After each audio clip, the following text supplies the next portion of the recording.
Listener warning. Everything about this podcast is offensive and often stupid.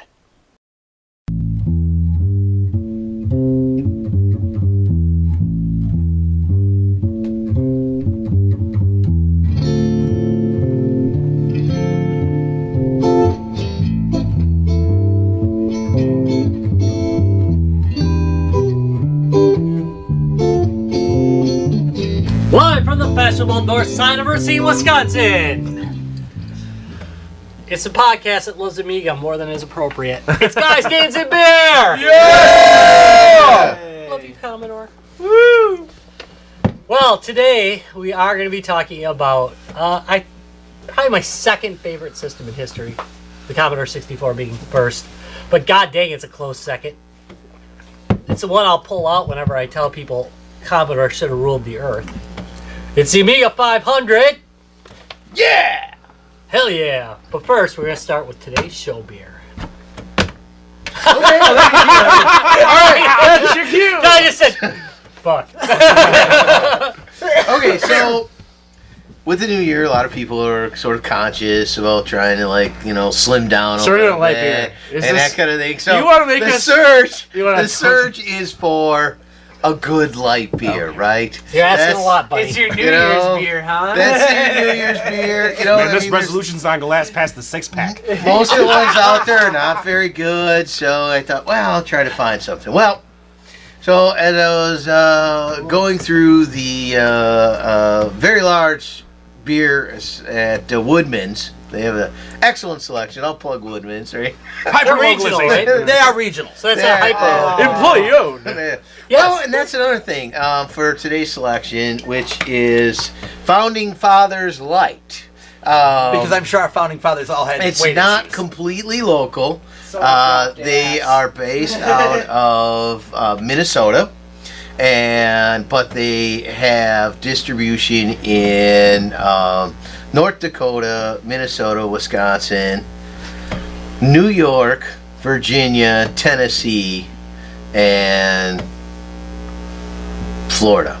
Damn! Man, they just take the Great Lakes Give out Larry and an then just achievement. go down Yeah, the coast. they got the coast. He could have made that up, and know- we would have not known. No, that's true, but I'm impressed he did. But he memorized the list. I There's know. an I'm achievement impressed there. actually. That is Yeah. an achievement. And the other thing that sort of drew me, and the founding fathers have obviously kind of patriotic in that, right? So if you notice on the bottom, it's got this big 50 on it. Well, what it says is 50% of their profits go to military families. Wow. And they work through the part of the reason I remember the list is that's also the VAW or VFWs that they work with in each of those states that they funnel the money Oh, so through. they actually work directly with the VFW instead Yeah. of that's really Yeah, cool. yeah. So So they're also hyper local.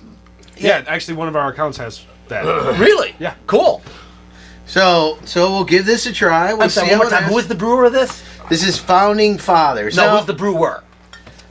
The brewery company. The name of the brewery. George, Founding Fathers. effing Oh, it's Washington. Founding Fathers. It's not the name of the Founding beer? Fathers Brewing Co. Okay. All right. So. Yeah. That sounds like Oh. company to me. Just Yeah, shorthand, yeah, right? yeah. Co? I didn't know, 'cause Okay. I thought that was the name And of the beer. they I will read. Here we go. I'll read their 10 reasons to drink their beer. Which I gotta be honest. At first, I sort of thought, I'm Take not one sure down, about this. pass it around. They have a really good brewmaster, so that's something. We're going along with The money keep going. is Just keep put going. into their beer. Just keep going. Keep going. And It's all on. George, we're Ben, good. and Tom No, we're not. were known to be the life of the party. Oh, that does not So- surprise me. Ben especially. Hey-o! Yes. Ben, who wrote some things about nuns that's just amazing. Oh, Apparently God, it makes anything he NASCAR wrote was more fun. hilarious. Makes NASCAR more fun? Makes Yeah. it fun. It's preferred by some country artists and their fans. Some country artists. We don't know which ones, but some country artists. So And some of their fans. But just fans? What kind of fans? Ceiling fans? it doesn't Ceiling specify. fans. And then they also made this thing about with all the American breweries that have been bought out. And that they are an American brewer by. Okay, American made, American owned. That's so right. I do notice, this is 108 calories for 12 ounces. This is only slightly less than a Than a regular Guinness. beer, yeah. Than a Guinness. Like, it's not that light. Yeah, I like beer. but okay, so it's 108, but a lot of the other light beers are rated in that ballpark, 110. I mean, if you think about Miller 96. 65, Miller 65. Those are ultra 64, light. and that's Those are mostly the water. ultralight. That's true. Oh, they're called ultralight. Those I'm are the sorry, I did not know ultralights. that. So, all right, Those are hydrofoils? let's Because I ain't going to drink that shit. No, dude, it's give a this twist a off. try. It's a domestic. All right, let's And try I it. do feel like they're trying to compete with regular domestics. So Yeah, 12 ounce of Guinness is only 125 calories. Wait, clear out the gin and tonic first. Yeah, yeah. Let me try that again. It's not. Listen to our smacking sounds now. It's a pretty solid lager. It's not. I mean, again, when you drink a lager, you're not really expecting anything super special. Well, that was the funny thing when I looked. They only make 3 brews, and they don't make the typical craft brews. They make a light beer, an amber, and I forget what the other one it was. But it was just like sort of like standard stuff. It wasn't like Yeah, I mean, like again, IPA I think and all that stuff. And maybe it's my taste buds right now.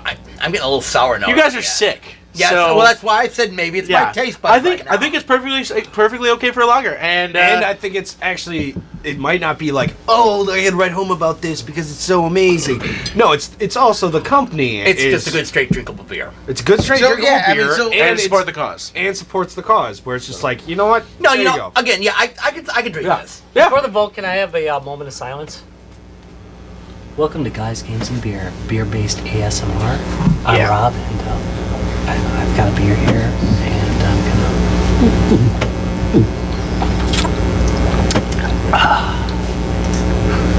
Yeah, that was special. I really thank you people for listening to us here. Where do you see my dick?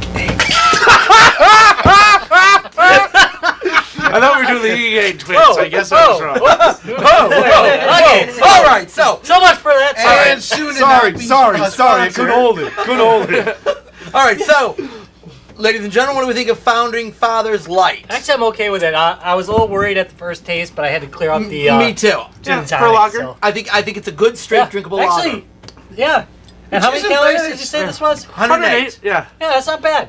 Again, I just don't want to. I wouldn't drink it as a. If I'm doing it to watch my calories, I'd be careful. Well, yeah, but you know what? agreed. A light Those beer added- does not necessarily mean it's a less calorie But beer. if you It skip could the be a lighter cheeseburger, color. you could have 4 of these bastards. Well, and to be honest, and remember A those quarter extra cheeseburger. extra like it's only 130. It's different, so 25 calories. They start to add up when you When you're drink drinking 4 or 5 Yeah, you beers. drink yeah. 4 of those, and that's another beer. Okay, what was the alcohol content of this, by the way, guys? Every 4th beer's free. Does not say. You should advertise for them. Baby, don't tell me. No. At first, I thought it was 50% alcohol. I think it's 4. I didn't see it on the. I did not see it on the side of the. Nobody knows. American made. We'll leave that as a American question owned. We will leave that as a question mark. I do not know the alcohol content. I'm gonna bet it's fairly light by the taste. I think it was 4-ish 4. percent. I give Yeah. it. I give it a. I'd say 4. Okay, no, I And why understand. I'm gonna is- go on. Again, you have to know what you're getting into with a lager. I mean, I've never once been like a lager, but like, oh my god, this is so good. Like, It's actually a good lager, though. Yeah. I gotta say, It's I like it. It's a solid lager. I mean, sure as It's not shit like beats it's not, Yingling. it's not heavy, which Boom! Oh, why is Yingling a thing? It's awful. It's I really love popular in the Yingling. South. yeah, and on the It's East one of the Coast too. Yeah, one of the America's oldest breweries. Yeah. well, there went our Yingling listeners in spots the are, South, yeah. And our Yingling I spots. love which is pretty much Yingling. all of them. So You like that? I love Yingling. I buy it every time I go disgusting. to. Well, they're back. Zima. Definitely not our go-to All right, so guy. I suppose Rob, we gotta get back to topic You now. know that he we- treated his cancer with Zima. That's right. Debatable. All right, so Rob, what was the topic again tonight? The Amiga 500. Now, we are only talking about the Amiga 500, although I'm going to go a little bit into Amiga history because I think you need to know if you don't know what the Amiga is. It's a very interesting history. And unfortunately, the warm. history takes up a large section, even though I've shortened it dramatically and simplified some things because it is effing complicated. Well, let's start with the history then, Rob. From your Wikipedia. Oh my page. god. All right. The Amiga 500 was the third and inappropriately in what the hell's the name of that? You know, the encyclopedia of the internet. Wikipedia. We thank you. God, I'm Wow, you Yeah, are I not hit feeling the well. gin a little bit hard. Yeah, well, that too. And I have an 8.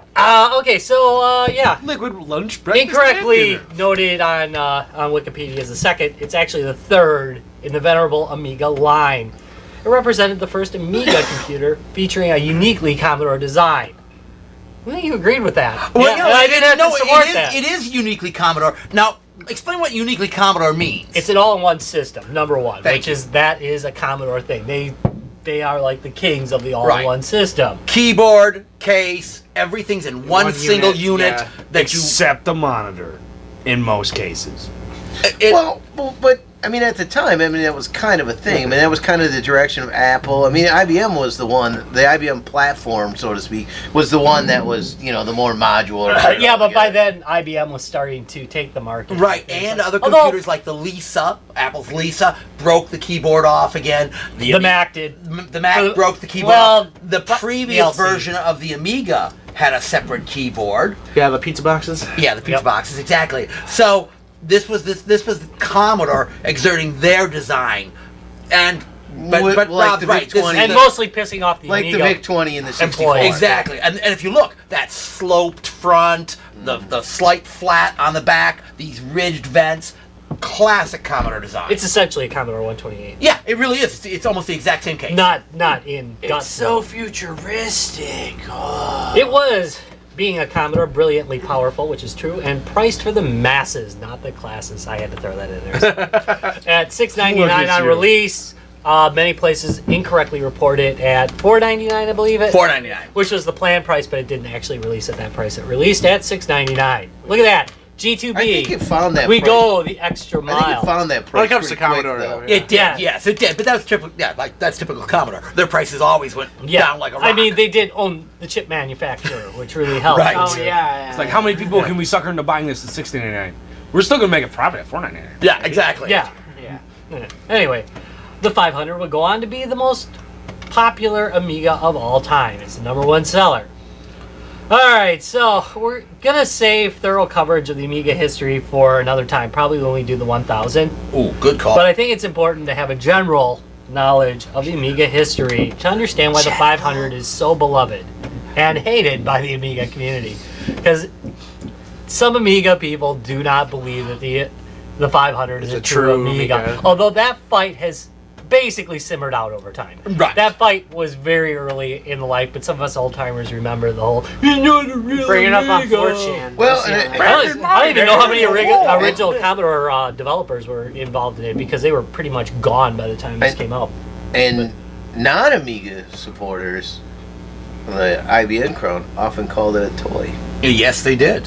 Yeah, when they were running like basically Scoff. a speak and spell. But we're not going to get into that. Let's go back to our spreadsheets, guys. Oh, Well, let's look at what this thing was competing with. They were a joke. But anyway, all right. And by the way, got their well. I'm going to go into that in the history. Anyway, Fight! Thought you might. Fight! in 1982, let's go back in time. Before the Amiga. Thank you. 1982, former Atari employee Jay Miner and Activision co-founder Larry Kaplan. By the way, that's the guy who made Kaboom. Nice! yeah. That is quality programming right there. That is quality programming.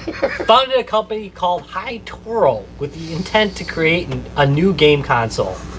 They released several joysticks, 3 Atari 2600 games, and the horrendous Joy Board using the brand name Amiga. I love this part. By the way, does anybody know what the 3 games are? This is the stuff that you don't get off of Wikipedia. So it's not You get here. Kaboom.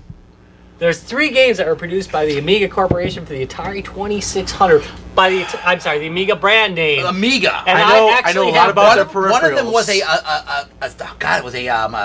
ski board game. You're good. What was it called? Surf's Up. Surf's Up. Thank you. Very good. God, What I the forgot hell about is a that one. ski board? They Oh wait, no, literally- that was Mogul Maniac. Sorry. Okay, Mogul Maniac.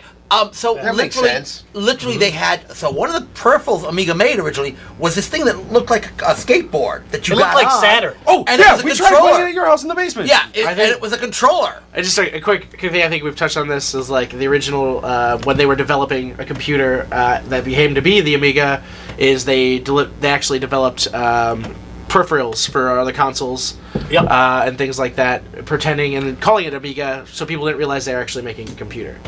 Right. Yeah, there is a little bit of hiding going on. There was There was a it's lot of quite- A lot of hiding going on. espionage. It was in the questionable. 80s. Later on, things became real ugly, and I'm going to Yeah. go into that. Right, yeah, and part of the hiding Good is deal.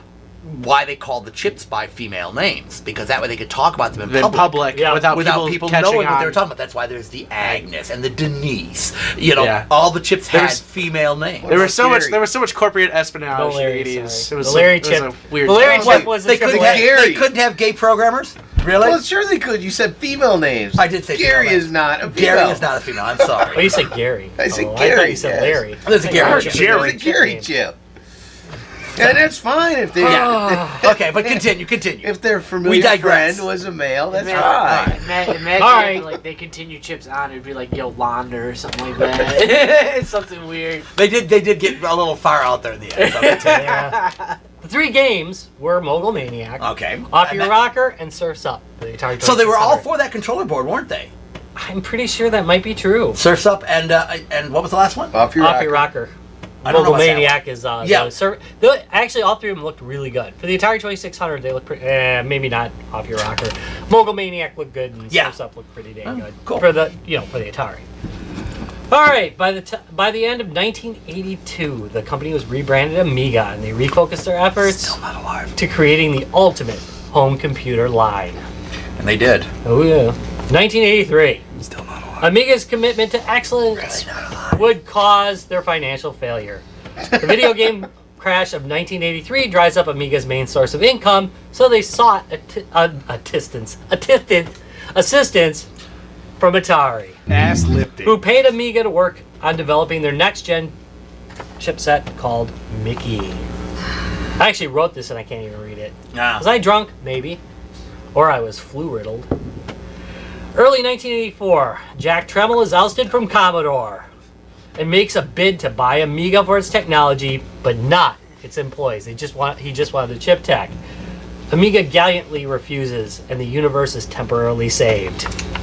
Wow, dude, is that a video game scroll that you just throw out? Yes, it is. Like, I'm talking about the Amiga, man. I gotta get that scroll us down. feeling Yeah. it. I'm feeling it. I gotta make Way to people go. believe their shit. You're gonna love the next part then. Ooh, I'm all attentive. Early June 1984, I think I might be a little hard. Jack Tramiel dissolves Atari's Senate and declares himself Dark Emperor of Atari. Yes! Yes! Woohoo! Did too. Yeah. He immediately fires most of Atari's remaining staff and discovers Atari's deal with Amiga, including verbiage that on June 30th, 1984, Amiga was required to turn over the Mickey chipset to Atari or face dissolution and turn over all their technology and the droids to Atari. And by the way, I'm going to Not tell the you, droids. there is nothing Jack Tramiel liked more than dissolving fledgling companies and sucking out their sweet, sweet technologies. Did I mention he ate babies too? He ate babies. Motherfucking babies. You hear that? No, them those are the babies you don't want to fuck with, man. Don't fucking babies. He Fortunately, did die miserable and alone, right? no. No, unfortunately not. He died fairly well. We could still go shit on his grave, guys. Yay. T2B field trip! Well, we'll get hate mail for that. Rest in my feces! Please send your hate mail to Ben at guysgamesandbeer.net. Shit on the grave. Guys, Billy Mitchell. At guysgamesandbeer.net. We dodged that bullet, didn't we?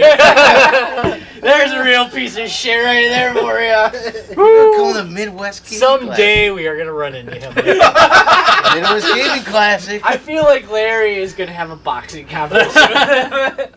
Anyway, fortunately, Commodore saves I'd the win. day at 2 minutes to midnight by buying yeah. Amiga Technologies outright, thus nullifying the contract. Well, from Commodore's point of view, anyway. Everybody sues each other to try and stop development. Well, they did too. Everyone fails except for the lawyers. Made out like They bandits. did, dude. This was a Wow, that really is- long and drawn out legal battle. Yeah, and the whole mess is resolved out of court quietly in 1987. Nobody really knows. I what was happened. born then! Yeah. because I was Ben was not. born. They No, did that to but that's celebrate after the the birth Amiga of Ben. had already been released. The 1000 got released. It took them years after it was released to solve this. I mean, it really was a legal nightmare to solve. And it was funny because at the time we were all following along because it's like, wow, this is a really cool computer. Wow, this is a really screwed up system. A lot of people held off on distributing it and buying it because of the legal issues. Because So- you don't know where the software's going to So end would up. you- It No, just right, they could just- well, that's a dead Thank system. you. It's a Exactly dead what system, advertising but it was. doesn't It was rap. an expensive dead system.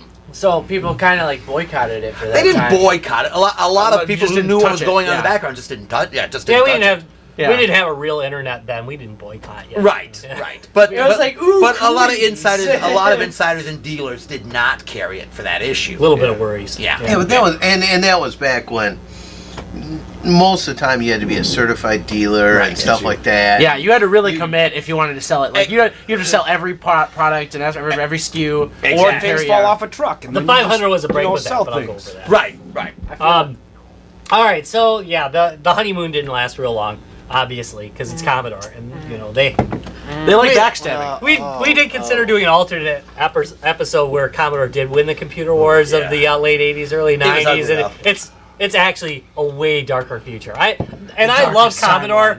Oh, but- yeah. It's so our Star Wars man, holiday special. although computers No, can't get you much love cheaper than they Commodore can. products. I love they Commodore really- products. I don't love We the did not company. love Commodore. Yeah, it's I kind have of a zero love-hate. space over here. Oh, Yeah, anyway, you really do. differences in focus between the Amiga and Commodore caused a lot of friction between the two groups. Specifically, Amiga's focus on performance versus Commodore's race to the bottom on pricing. And I'm not going to get into it real deep because that is a topic for a show in and of itself. If you'd like to read more about it, somewhere around here I've got a book, The Rise and Fall of Commodore. Do you think- Spectacular rise and fall of And then Commodore. rise, it was and called then fall, disappear. and then rise, Yeah, and bring then them fall, up. and then rise, and then fall. You think it was Nah, it's called, mostly rise and fall. do you think it was the called blue one, 500 because they wanted to hit the 500 price point? No, I think they were just trying to It get it below the was 1,000. It was that strange numbering system they were going. Was that a leather They had bound the tome? 1,000 Yes. original one. Oh, there's the then the title. 2,000 came out next, and so this was not the 2,000. This was their cheap version, the 500. And then the 1200 was after? No. There was 600. What said there was, There was a 600, 600, which is Okay. my baby. right, and then the 12. All right, so On the Edge, The Spectacular Rise and Fall of Commodore. Great book, great read. Well worth reading. I've lost the cover Wait, for there's it. actually a book on that? Oh, yeah.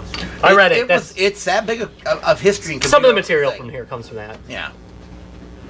All right, so where was I? Oh, yeah. What would be The linked? anger between the two of them can be witnessed on the Amiga 1000. In the hidden message, we made Amiga, they effed it up. They literally put it so In with Workbench this, 1.2. with this weird key combination. If you held down the Wow. keys, it would bring up a guru message, and the guru message was, "We made it. They effed it up." Well, I can tell you how to do it. We are sensing If you have an Amiga 1000 with Workbench 1.2, you can hold left Which we do. shift, left alt, right shift, right alt, and hold down a function key. Any function key will do. Insert a disk in the drive, and you will get the message, we made Amiga. If you remove the drive afterwards, it will say, they effed it up. Those are pissed off programmers. Later when on, they hard Commodore code found that out. into the ROMs. And made 1.3. Later, Commodore, yeah, Only later correction. Commodore got found out, fired everybody. No, well, they probably did. And the message was changed to born a champion, still a champion. So they couldn't manage to like Take the code out. code. They couldn't follow the code. All right, now I'm going to set the timeline straight because this is one where Wikipedia kind of gets it all screwed up. God damn 'cause it, Wikipedia. Yeah, it happens. It's a hard timeline because there's a lot of It's blurry. there's a lot of blur in here. But Just like the G2B. I've got the release months, so you can figure it out for yourself pretty easily. September 1985, the Amiga 1000 was released. March You were 1987, a big Amiga 1000. the Amiga 2000 was released. October 1987, Oh, the Amiga 500 was released, making it the third Amiga Right. release. The 2000 did come out first, and that's because they wanted to. They were still pushing the business end of it, not the home end of it yet. what? Side point to history. Yeah. You bought an Amiga 1000. Why? I mean, there are other people, you know, there's the legal disputes and all that kind of stuff. What drew you to it?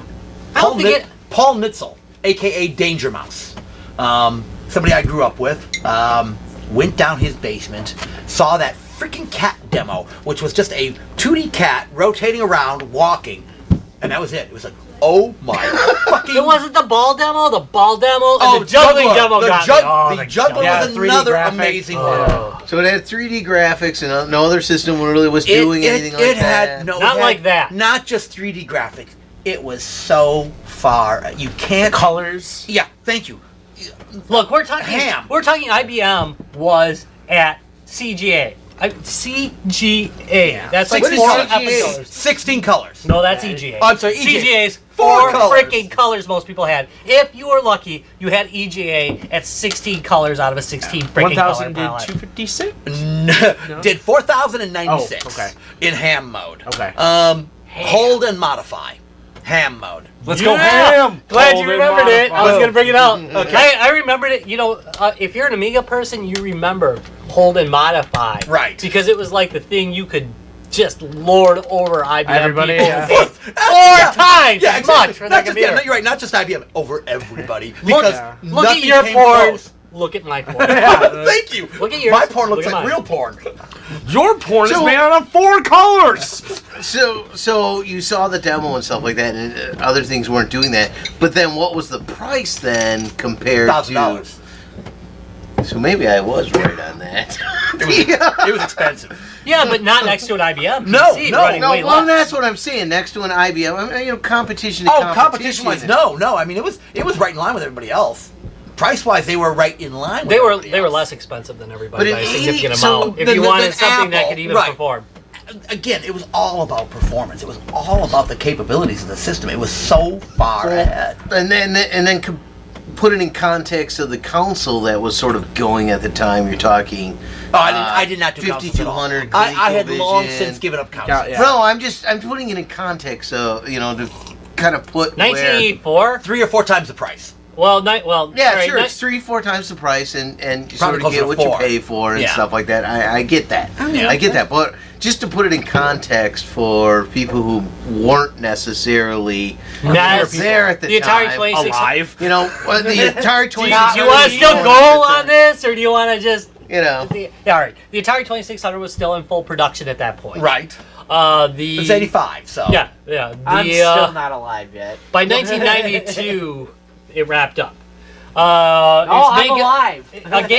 a game system. Yeah, the NES maybe was king of the hill at that point. Yeah, 85. NES was. So yeah, it was far superior. and it still you blew it away in colors Oh, and in everything. In 3D everything. ability. Yeah, you're talking 6502 technology versus Motorola 65,000. 68,000. Sorry, 68. Yes. Yeah. So again, you got the original 1000 was a 68,000 base systems, and again, that 68,000. You're talking full 32-bit at that point. So compared to the 8-bit systems that were gaming systems.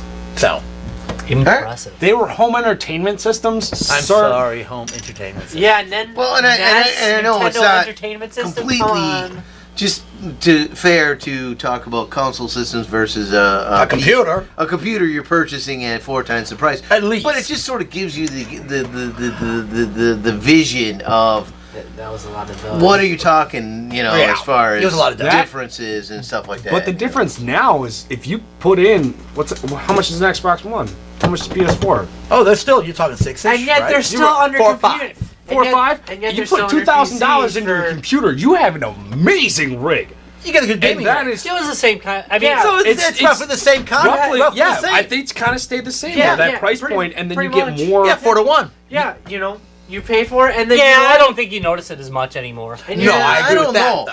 I don't know if I'm walking with a 2600 and then I'm walking with an Amiga for 4 But back times my then, money. back then you did. At But 4 times my money, an Xbox is still pretty nice. I agree with Rob that nowadays the difference is so minor though. The Xbox Yeah. One That's nuanced. will perform as almost as But good I as a think the high-end gaming utility PC. you get out of your PC is greater Oh, than you most get definitely. out of. And that your was the case console. back Sure, then. but I don't Yeah. know if you get the same. But here's the Oh thing. no! But I can write a paper on my computer. I can't write a paper On on my my Xbox Xbox One. Here's the problem with that too. It's just like you gotta throw a lot of fucking money in order to make it better than the Xbox One now lately. Not really. Well, if you build your own, The Xbox Yeah, One if you isn't all build that your powerful. own- That's true. That's true. But you All also, right, let's get back to where we're at though. Sorry, I just wanted to, for no. someone No, who's no. actually there, to be honest, making that purchase. In 6 months from now, yeah. your baseline PC will To probably be more honest, Larry, that powerful. was a good little. It just top feels- little thing right there. I give Probably you a thumbs functionally. up. It's That done. was- All right, I'm done with this. All right. All right, so let's talk about the chipsets because you're probably going to need to know a little bit. There's three generations of chipsets used by the Amiga. Technically four if you count the one that wasn't released, but we're not going to talk about that much here. There's the original chip. That's the OCS. Improved by the replaced by the slightly improved ECS chipset and the greatly improved AGA. Okay, so let's talk about what OCS means, original chipset. Original chipset. Now, ECS means that is the expanded Enhanced chipset. Enhanced chipset. Right. And then the advanced graphics architecture. right, which is the AGA. Right. Now, the 500 for the most part used OCS, or at least the initial release of it did. Right. Okay. Sure. Okay. The original one, the 500 plus did use the ECS chipset, and the 600, the later 600 used the ECS chipset. Yeah, keep drinking, Rob. Sure. You can drink it while I read. Sure. It'll be fine. Yeah, I knew that was. Show will end well. No worries. Yeah, so OCS was used on the 500, ECS on the 500 plus. The 500 never got a AGA version because the 1200 was out by then. Right. The 600 was modeled after, which and I don't know if we're ever going to talk about the 600, but we're definitely going to talk about the 1200 someday because that thing's freaking amazing. All right, so the Amiga 500 is the first Amiga computer that was sold in department stores.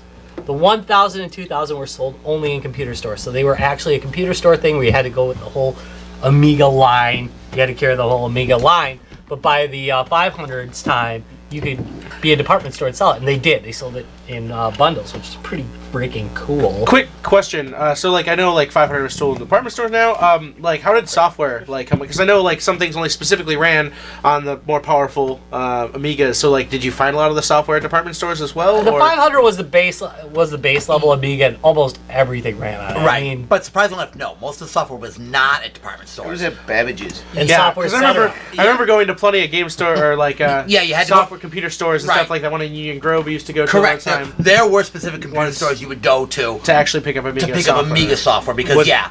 That in the you have to hold our line, so that's No. you have to keep- Software was not part of the Commodore line. So you had all these independent computer stores back then who carried, they'd carry software for the Apple, for the Macintosh, for the Commodore, for the Atari. So you could go to computer stores and find software, but you had to basically go to computer stores. yeah, I don't think Target carried it. No, They carried Commodore 64 They stuff did like crazy. In fact, they branded it. right, but that not There's Amiga Target software. branded Commodore 64 games. Yeah, there are. It's So- Target. The other time I Yeah, remember they're forgetting French. just was like Target. computer stores or like those giant like swap meets. Or, Oh, like, the those swap meets weird- were always the best. Yeah. Yeah, that was all piracy. Yeah, well, I didn't care about that. Yeah, And you could bargain for it too. Be like, yeah, I got this, I got that. What do you want to trade? Yeah. So I got 18 copies of But- Barely Legal. again, For a copy of Seven Cities of Gold. Wow. yes. No, I got seven floppy disks for this but shit, dude. that was an issue. You really had to have a computer store in your area to get software, or you had a mail order. Again, pre-internet days. So We had one. We had so- BBSs though. we had so, we had and we, were had, we were busy lucky. Roger, going crazy. God, what was Roger's last It's name? called the Oh, Postal. Who ran the one at Crafts. Flatiron Mall? Yeah, What was his name? I can't think of his last name right now. Great Roger. guy. He was part of the old computer group. I cannot remember his name. Yeah, Yeah. he was, Hammerstein. no, yeah, Amazing That was him. Musicals. Yeah, Yeah. I still. I can't remember that guy's name. Holy Yeah, crud! he was freaking awesome. He was involved in more than one computer. Yeah, you he guys really should was. feel horrible for that. No, That was hyper local. I actually do feel horrible for No, that. they're gonna wake up in the middle of the night and just scream Yeah, his his name. last name You know, out. you Just also have a bring up a good nightmare. point. A lot of times you'd get a lot of your software through BBSs and, Oh yeah, or local computer clubs, networks. To an stuff, yeah. extent, downloading software at 1200 to 2400 baud, even at best, if you were really lucky, 56. No, not so much. You really I didn't. downloaded a lot You did off not. your site. Yeah, well, that was. Thanks, 56 was a lie, so Thanks, we're not bro. going to get into that. yeah. I love 56 is it. an actual You're lie. awesome. Yeah. Yay! It never really downloaded at 56. No, it never we're not going to get into Yeah. that. So, but okay. But if there's ever a banner to be taken away from this particular podcast, 56K is a lie! It's a damn lie. So again, you could get this at department stores, but software generally was you still picked up via mail order. You ordered online. You not online. I'm sorry. Cover disc. Yeah, from that or cover discs. England. Well, cover discs. that's where the computer stores where you would get the magazines that had the cover disc. Or a really good, any good magazine shop. You're talking cover disc as in, no, you get some free swag when you buy this issue. Oh, heck yeah. Yeah. And Yeah, that was stick 'em right to the front of it. Great way to get software for it. Because so there was most good, at the time, magazine or hobby shops carried God computer damn mags. it! I remember rifling through all these motherfuckers. Hey, God damn it! You would get, so like here's a full version of Professional Paint on the front of this. So you'd buy the magazine for like $7, but you got a disc with a full copy of Pro Paint on it. was the disc worth getting? Like, even if you didn't want the program, was it worth like, hey, I'm gonna read this magazine, and I'm gonna free data? Oh, heck yes. That was before Could you the read $50 and write to that, magazine though? was What's that? popular. Could you read and write to that? Could you write to those discs? I suppose you could have, but you wouldn't want just to. flip I don't know, man. Yeah, it's but a time thing. I don't know how floppies work. So the whole thing is, like I do, but don't. this was the way companies would advertise their software. You want to pull up the camera? The UK, You are terrible at camera I work, am dude. terrible. The UK was the big one for this one. So we would go to a magazine shop in Cudahy who carried all the British magazines. What big thing came on a cover disc? Porn. Mac Force came on a cover disc.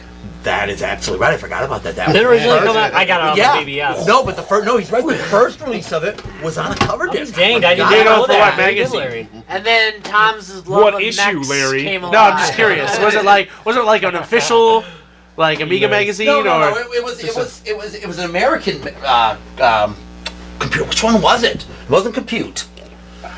I can't remember off the I don't remember, but I Run, remember the next looking at it to generation. see Another- that was featured on it. Yeah. We're gonna- Now, would they give you the disc and then go, here's like a full article, like this is our this is our centerfold right here. Here you go. Okay, so they used to have like cardboard cutouts for different programs. So often the magazine would have a fold out with the cardboard cutout you could put on your keyboard. Are you shitting me right now? There were centerfolds. There were centerfolds, yes. Way to go, nerds. On the program. Way to go, Look at nerds. this cover The best ones were mouse pad covers. So there was Info 64, which it had like a little plastic cover over the top? slide it in. Yeah. That too. Yeah. So yeah, that is the ultimate nerd. And I always thought that was pullouts. shite, by the way. Yeah. I always thought that was shite. I actually kind of like those. I hated that. You know, Alright. thinking back, Like, you I cheap clever. bastards. I remember we would often take trips to Kenosha to get the magazines because they didn't carry them at the computer stores in Racine. Yeah. We go to Cudahy. Yeah, You we- go I everywhere went to but Cudahy. Racine. Yeah, Racine did not have them at their We're kind of We, a we had a backwater computer town. store. but they didn't have. They didn't carry the magazines. They didn't carry the So magazines. we would go to Kenosha or up to Cudahy. Yeah. Not the booming metropolis it is now. Yeah. So continue though. I'm sorry. No, that was good. Yeah, we just went down the rabbit hole. Yeah, we did. Like first memories with this because my first memory was going through all those goddamn fucking floppy disks. When you're just like, hey, find all the copies That and I work, just yeah. And that then he found stacked, like- Zool and went, I found it. That was cool to find. I It really found was. discs. But I had a stack One of of eight, copy this big. 3, 5 of 8, but then I couldn't find 6 of 8, but I found 7 and 8 of 8. Fuck, where is it? Yeah, that's how it was. Damn I was your civilization! Damn you to hell! yeah, dude, that's how it was. Sid I was Meier's like, "God damn it." civilization. Tom, why would you? Then he let me play that racing game, and it was all cool. I was like, all right, this is pretty cool. All right, cool. My dumb ass forgot to mark the numbers on it when I pirated that bitch. Oh, I was like, that was my own punishment for pirating right there. I'm not gonna lie, Tom had some questionable copies. Yeah, I did. Are you joking? We all Most of did. his had little eye patches on them. All right. Yarg. The 500's primary competitor was the Atari ST, but Microsoft was on the rise by the early 90s. They weren't taken very seriously, though, due to the ass-kicking IBM took in the mid-80s with the PC Junior. And that was the thing. It's kind of funny little chicken that keyboard. 80s us never would have considered that Microsoft or IBM, We're that, gonna do that anything. platform Ever would have gonna- taken over. They were not a serious threat. Seriously. They had already been driven out of the business. They were beaten. The chiclet keyboard. Oh, God, what a piece of shite. They literally introduced the IBM PC Junior had a chiclet. Chiclet is a little rubberized keyboard. So the keys weren't real keys. Smaller than Well, chiclets? now chiclet is I like would- they actually have spacing between the keys. yeah, rather when than- I- Oh, no, it's a So different back then, definition. yeah, chiclet back then meant you had a little rubberized keyboard. So you had these little Little rubber nubs? keys. Yeah, little nubs you Yeah. pushed on. So they're barely So even just like- registered. They were horrendous. The rubber nipple thing? In Yeah. the middle of- Well, No, Well, they were not like, keyboard. they were like square. little square, like little rubber But the squares. size of the nipple, man. You know what No, I'm a talking little about, bit the bigger than nipple? that. A little They're- bigger than that. They're about Okay. the size of these keys, but they're very, very thin. Right. They're very, Okay. like, low They were profile. just horrible. I So first like played our King indestructible Quest on keyboards one. now. What's that? Those indestructible No, silicone? no. No, they're What, way shittier shittier than You that? can't imagine how bad they were. Because they were half height keys. They Chiclet were really keyboards were crappy. the absolute worst. They were half height. They were thin. They were just you couldn't type. The technology wasn't down yet. It No. was just not. They didn't have the technology, you're right. man. Microsoft was and IBM. Everybody thought, oh, fuck it, they're done. Well, Microsoft almost But- got bought by Commodore. Yeah. One occasion. They probably should have. Yeah. Probably should have. There were a lot of like really close calls with Commodore, like Yeah. last minute. Again, that's why literally they got books on this issue. The whole history of computer history is a lot of close calls. There's and a they're couple, just going this way There and are a this way. couple or of there, really you know, good it's like, British, oh. British like mini series about the early days of computing that are just phenomenal. Yeah, don't watch Pirates of Silicon Valley. No, that which sucks. is a bunch Watch of- the British ones. Which is. How, can you imagine, like, if you did World War II without Hitler? I mean, that's, like, basically what they did. Yeah, Seriously. they made it's these like, guys well, all Commodore look didn't nice. exist. Yeah. Oh, okay. Yeah, you had the Right. Apple, you had the IBM, and nobody in between. Whoa. The number one What set of happened- computer, yeah, the what one that happened was to kicking both their Commodore? asses For a wasn't decade. there. What Yeah. happened to Atari? For a decade. They didn't Yeah. talk about either of those in the. Yeah, because Paris. Atari. Germany limped for a while. Atari but did then great eventually. in the original. The big fight wasn't Coleco between. had a computer. Yeah. Oh wait, no, they never No, really no, released honestly, that. We no, talked they about did. that. You're right. So Pirates of Silicon Valley, they focus on Apple and IBM. But meantime, the real big players in the field were Atari and Amiga and Commodore, and those were the two who were duking out for number one. Right, Apple was done. They kind of Apple was in a garage while Commodore was flying jets. Yeah, I mean, that's exactly. really how it was. yeah. So that show is a joke. But the Brits, Well, but the you know, Brits be do a great fair, job. You have to find the name of it For and send them. it to me. History, I will send you a link. history is written by the ultimate winners. Fucking put a Always, link on our Facebook always. page about this. Yeah, I will. Actually, I'll put a link to the YouTube video about it because the Brits have it up online because it was a BBC. The Brits, the miniseries. goddamn Brits always go way too They far. know- into it. Well, No. Commodore's really popular over there. Thank you. That's Super that's popular. something to Damn bring you up. Brits in your depth. The Amiga made a fucking killing over there compared to. and actually, where I say I saw it in Paul Nitzel's basement first. Actually, no, I did see it. I had a 64 at the time. I saw it in a computer show in the UK when I was working for a British firm. I went to this big computer show over there, and that's where I first saw the Juggler demo. It's it's really funny The because even like Juggernaut demo? even Juggler. a lot of YouTube. Great. It's very popular. Kind of a stick man throwing these 3D balls around. but it was at the 3D, time. Oh, and you had glorious, reflections. reflective, Oh 3D. my god. Yeah. But yeah, it's like seriously, My you watch like God. these YouTube videos today, and there are a lot of like retro gaming people from the UK who talk about this God. console stuff. You know, they didn't like Sega, Nintendo wasn't a thing over there. It was Amiga and Mega Drive Yep. or the Master System. The BBC One, the Dragon. They had all these. Yeah, they had some really the cool Amstrad, systems. The things like that. BBC One. The BBC put out a game system? They put out their own computer. Yeah, Wow! Oh yeah, dude. it was a different world over The there. UK. Mind blown. No, the It's like UK. PBS putting out Oh, the The UK took computing to a whole new level. New level, yeah. They They really wanted to dominate the computer market. Yeah, They really tried. Right, and so literally the BBC released this Hell of a computer job, to be an engine- fellas. goddamn socialist. Yeah, Oh, I'm wait. sorry. Lord Sinclair. God, what was his name? The guy who came up with the Timex Sinclair computer. He was knighted because of what he did for the UK in computing. Nerds get knighted. He did. I mean, and in all honesty, Timex Sinclair was massive in the UK. Did I he get believe knighted that's by a the motherboard? biography movie.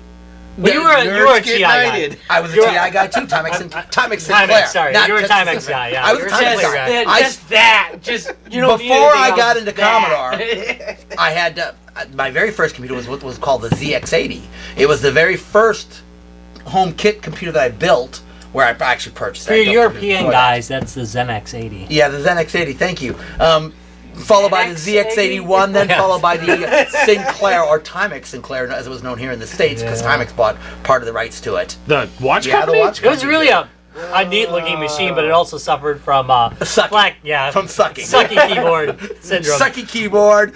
Wasn't one of those like flat 2K. ones? Yes, Like, yes, thank you. 2K of RAM. One of it was It was like dedicated that video plastic RAM. that would wear away. Yes, yes. Yeah. So all the keys would wear off after a while. Which was it. Oh, it was horrible. But I still have my. I remember have those these ZX keyboards. They're, I still have my ZX. they're a cool looking system of the rainbow. Oh yeah, yeah. Tom, why is PORN worn off?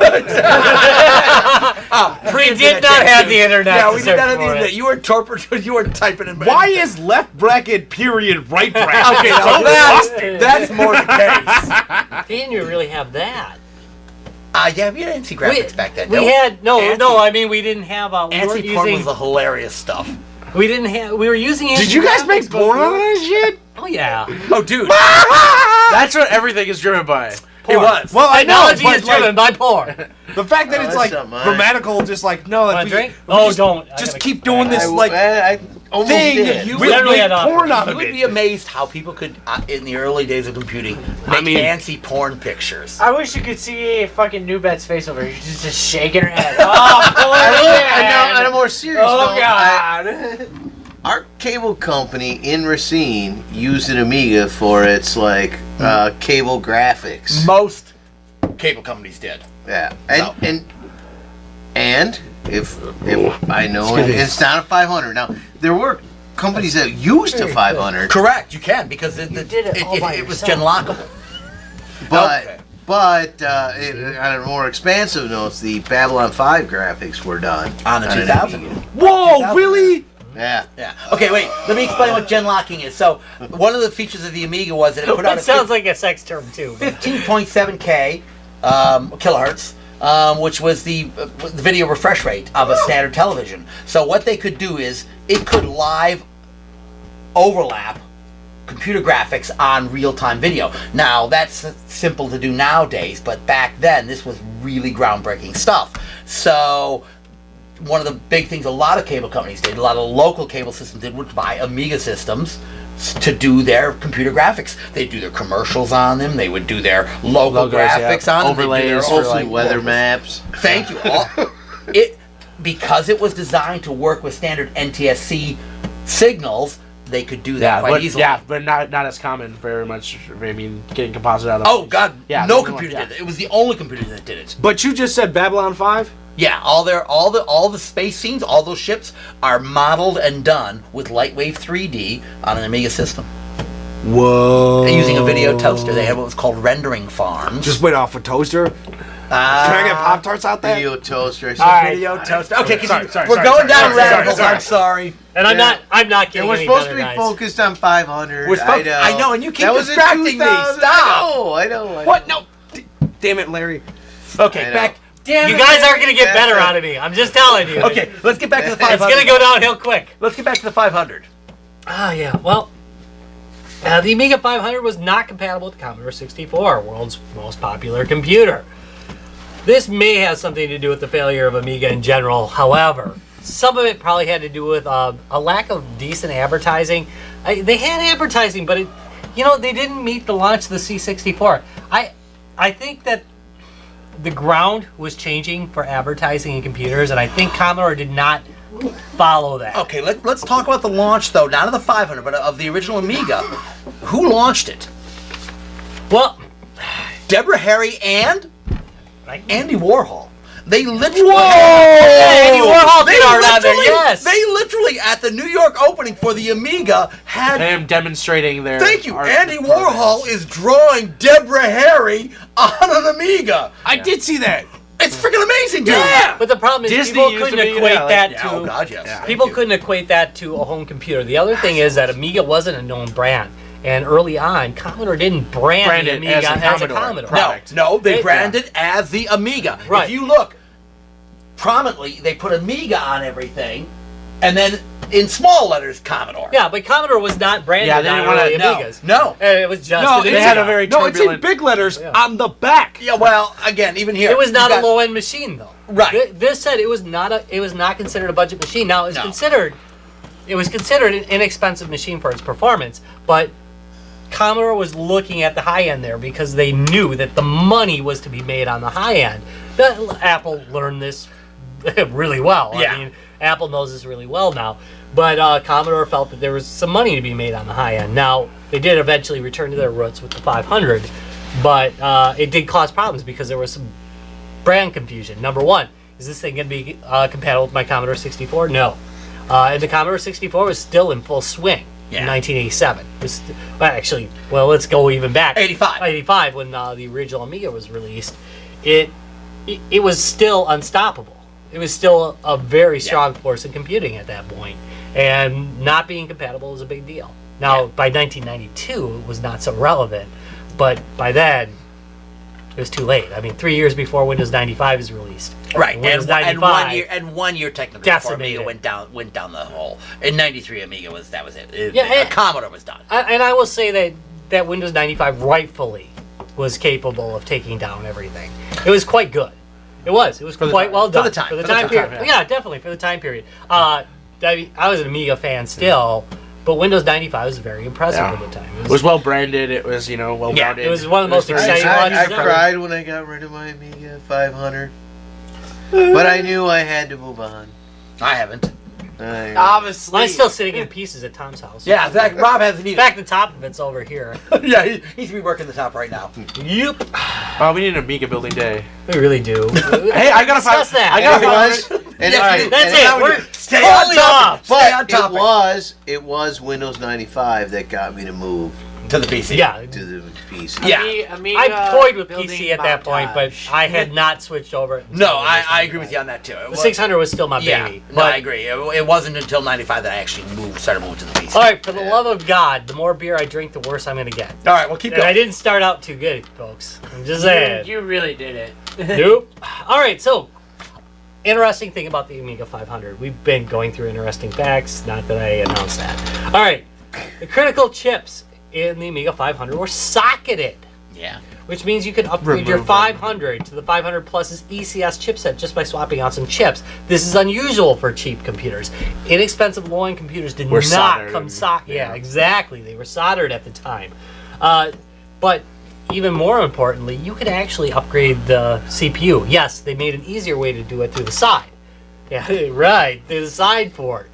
But you could actually go in there if you're technically literate, pop a chip in there, and upgrade the processor. Yeah. The It 68. was made to do it. The 68010 was a direct drop-in. You could put a 68010 in directly without making any changes to the motherboard or the clock. So it was a faster processor, not just a faster. It was a better processor that would run at the same clock speed as the old processor, and would run all the existing software, but ran it faster because it had a little bit better handling in it. So the 68010.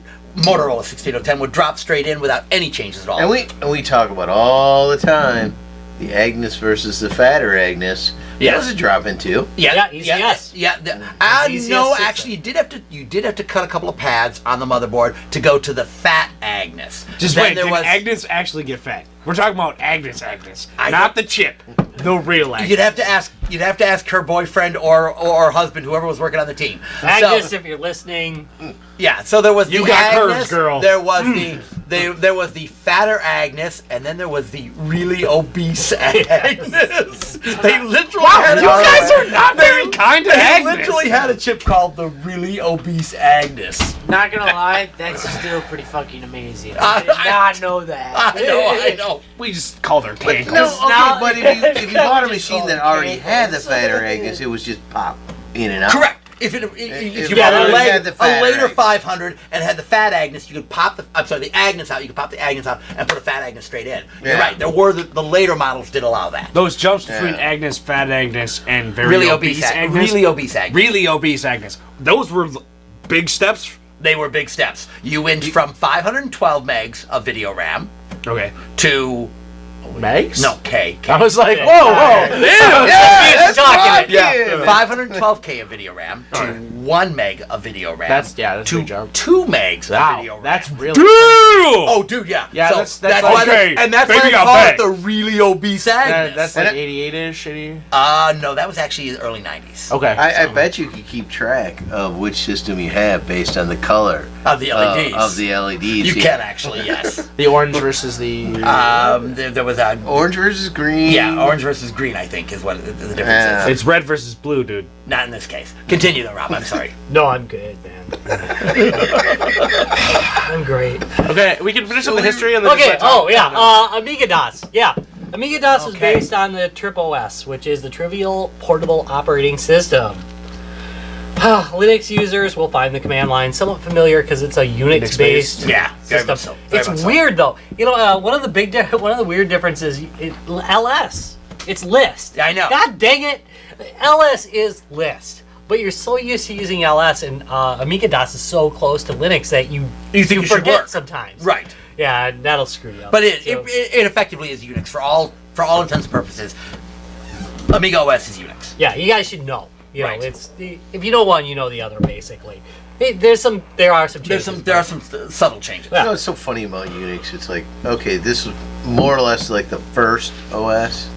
That's pretty much still the thing going. Yeah, not really. No, not really. I worked in It's And if one you're of the talking- oldest. I One worked of in the oldest. Fortran. I worked in Fortran, so If you're- no. if One you're of the using- oldest, No, I no, guess. Dad worked at 4chan? Fortran. Dr. Tran. And I want to, He's and I a want to real really differentiate between Unix and Linux. Pascal. No, Unix and Linux. Oh, no, no, which is- Linux is Linux, which is a modern operating is system. Right. modern. It's very modern. Which is much more modern than, say, Windows. Yeah. Yeah, which is a much more.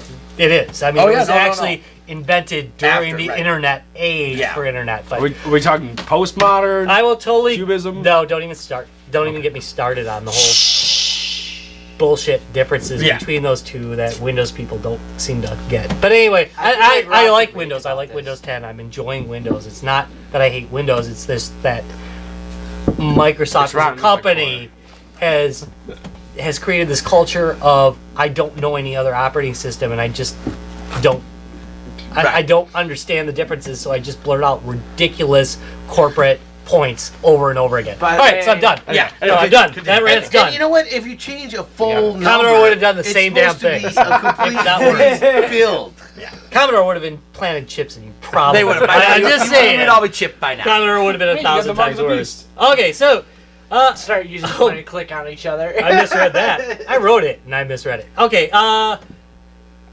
so I'm gonna go a little bit out of order so that Tom can do a little display here. All right. That I wanted you to do really bad and didn't tell you about. Sorry about that. All right. It was replaced in 1992 by the Amiga 500 Plus, because we're talking about the 500, which was then replaced later that year by the Amiga 600. Okay, so let me explain. 500 plus, the original Amiga 500 came with 512K of RAM. The 500 plus actually had 1 mega RAM. And an ECS onto the chipset. motherboard and the ECS chipset. So that was a big Big difference. deal. Yeah, and it That was was a big deal. It gave And you a most lot people of, didn't know the difference. No, I mean, but it most gave you a people lot of just extra don't- computing power. Yeah. I mean, you don't really notice when you're like just playing games or Right. goofing around, but there was a performance difference that was significant between those two. And then the 600, which was also just a 500 plus in a way better package, Yeah. but And HD including interface. and PCM-CIA. Right. Built-in composite out. Correct. So you got a lot with the 600 actually. I loved my 600. Personally, I didn't like this dark white of a 600. It was very white. It wasn't that this was cute sexy. beige color. They made those really white. Screw you people. But no, I love my 500. By the way, just The 600. Just as a I love my 500. Yeah. I'm not Yeah, picking so on you that was- for my screw 600, the but 600. my 500 was the first computer I ever bought with my own money, and the 600 was the second computer I ever bought with my own money. And both of them were actually bought by the bank because I took out Loans. I took out loans. I took out loans for my 500 too. Yeah. Way to go, brother. Way to go. Bad economic choices. Yay, Generation X! Yay!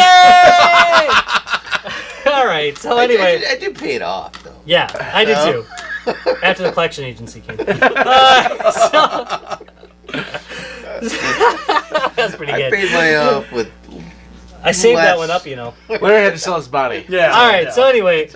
You know, on college campuses at the time, they would offer like these studies. Oh yeah. I totally didn't listen to my high school economics class at all. All right, so 1992, by the end, it was also replaced by the high-end Amiga 1200 AGA-based system, which is freaking awesome, which I've never owned, by the way. You've never owned one. Oh. Nah, never. I keep shopping them. That's the only never computer find I that ever price. destroyed, and really, really felt bad for it. I was a kid and didn't know any better.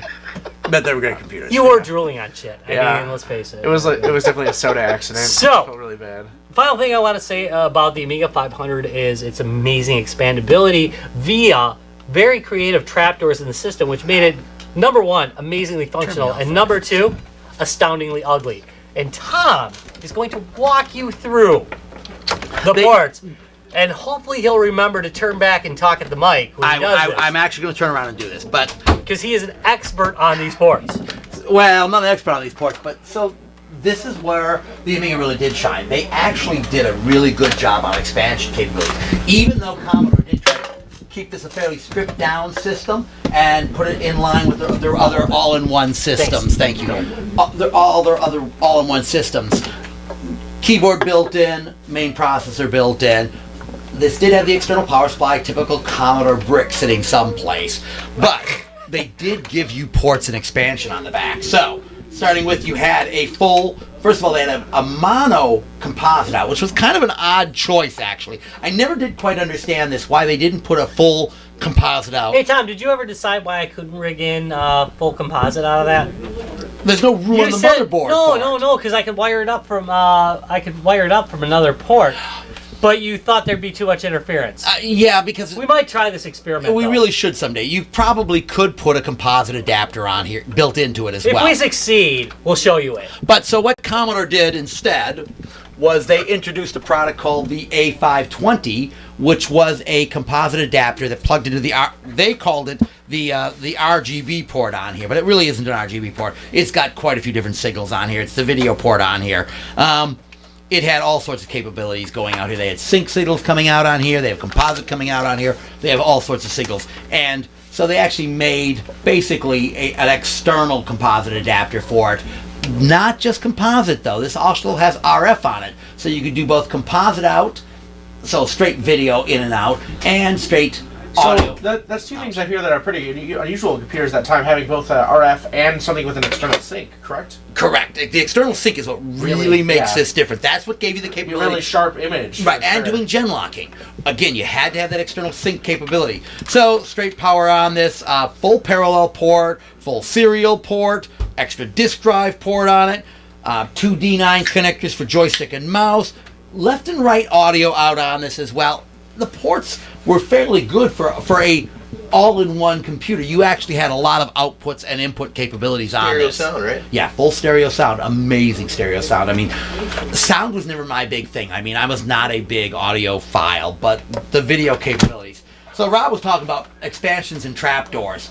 So they did put a full processor port on the side here, where you could plug in hard drives, external processing systems, more RAM. There was no shortage of expansion for that. I'm going to turn around here for just a moment and grab. This was a company called Alpha Data. I think it's Alpha Data, right? Alpha Data, yeah. Alpha Data. This was a typical kind of box you'd find for it. They all tried to make it, kind of the same shape. Commodore made it, GVP made it, Alpha Data made it. Everybody had some kind of expansion for it. This one's pretty cool. It was a straightforward hard drive with SCSI out on the back, so you could connect SCSI devices to it, and RAM expander. And again, because a lot of games didn't play well when you put that expansion on it, they made switches so you could turn the power, so you could turn the extra RAM off, you could turn the external hard drive off to make it more compatible. Larry remembers us having to modify his. He had an internal one. You had one of the Add IDE hard drive expanders. Yes. And we put a switch on it so you could turn the hard drive off, because if you didn't turn the hard drive off, half the games you had wouldn't work. So that was kind of one of the cool things you could expand on it. It's kind of interesting when I look at that now, and talking about Microsoft and all that stuff. The Xbox was essentially something like that, where it's slapped a hard drive kind of on the side of it. Yeah.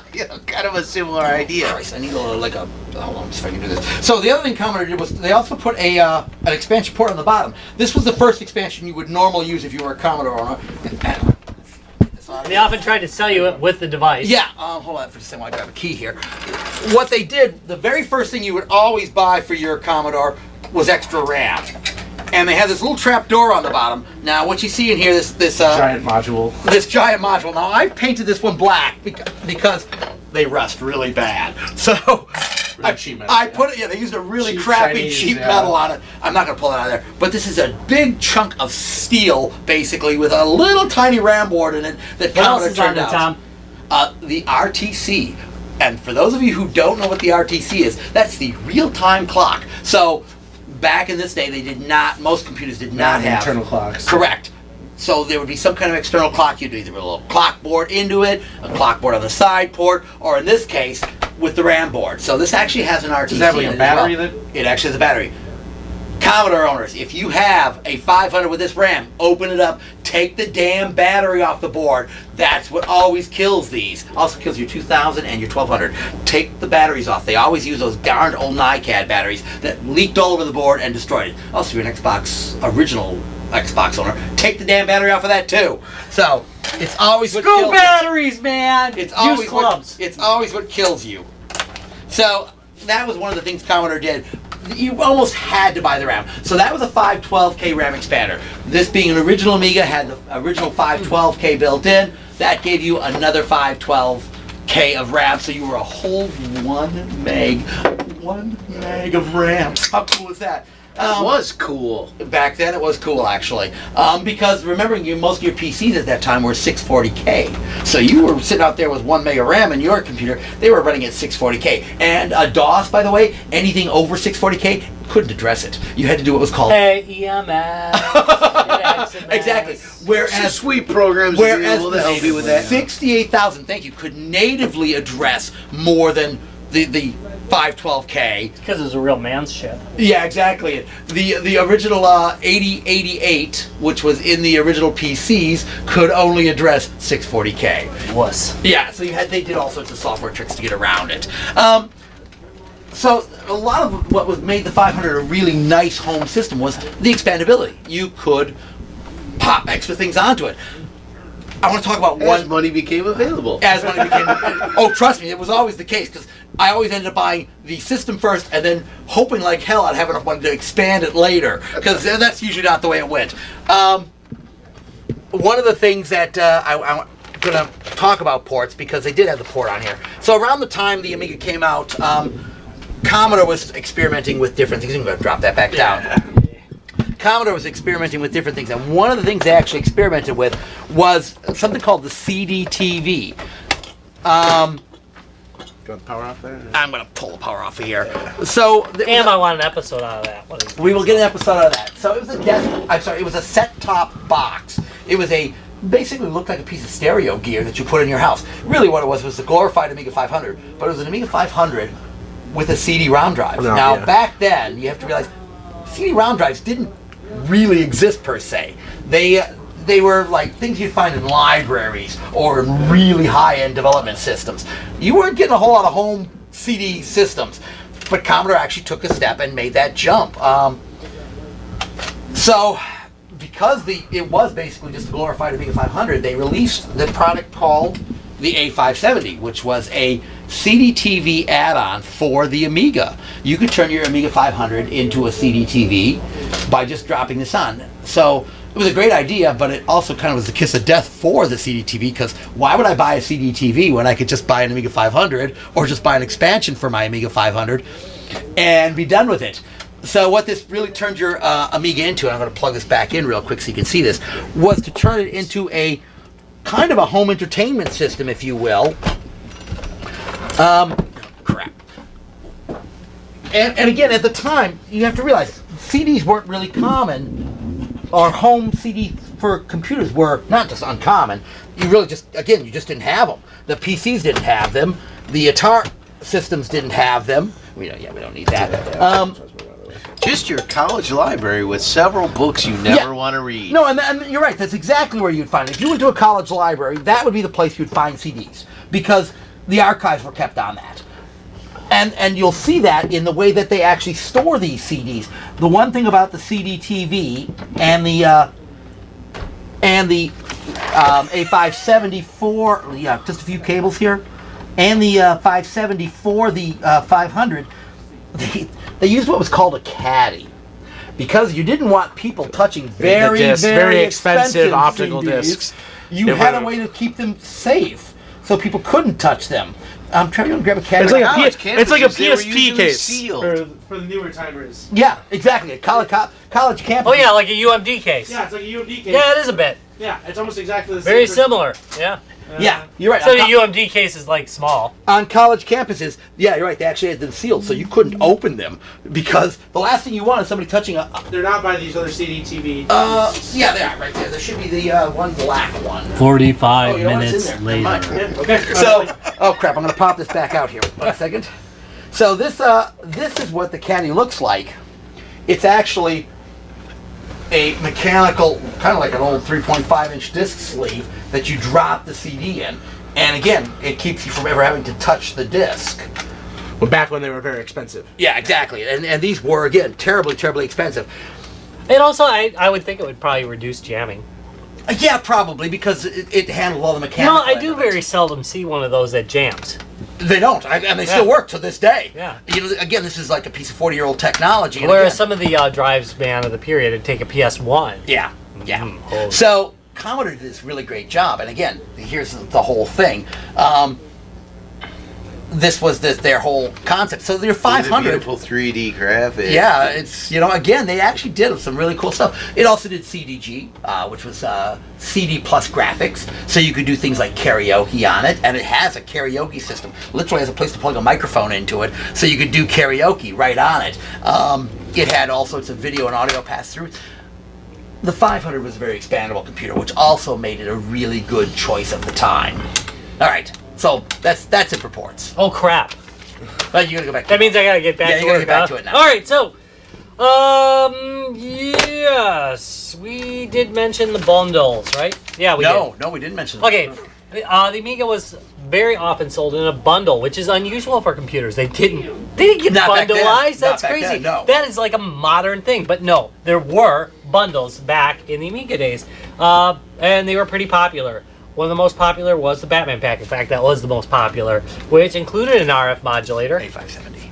Thank you. A520. Yes, that thing. Right. Sorry, because- they can't see that No, reference. right, because what happens is, again, is very often monitors were really expensive back then. So you wanted to be Right, able you to want your television. And most people did. I Yeah. mean, that was that- really popular. Was Yeah. that a tie into the movie? The Batman movie? Yeah.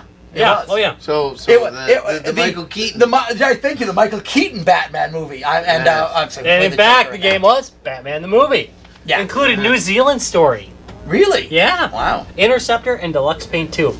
D-Paint 2. Actually, the Batman the movie video game was actually pretty decent. Yeah, I Got played good it. ratings. Yeah. No, it was a good video game. And the fact it came with D-Paint is amazing. D-Paint. Deluxe Paint is like, that was like the Photoshop of definitive. its time. Yeah, the it definitive was- paint there program.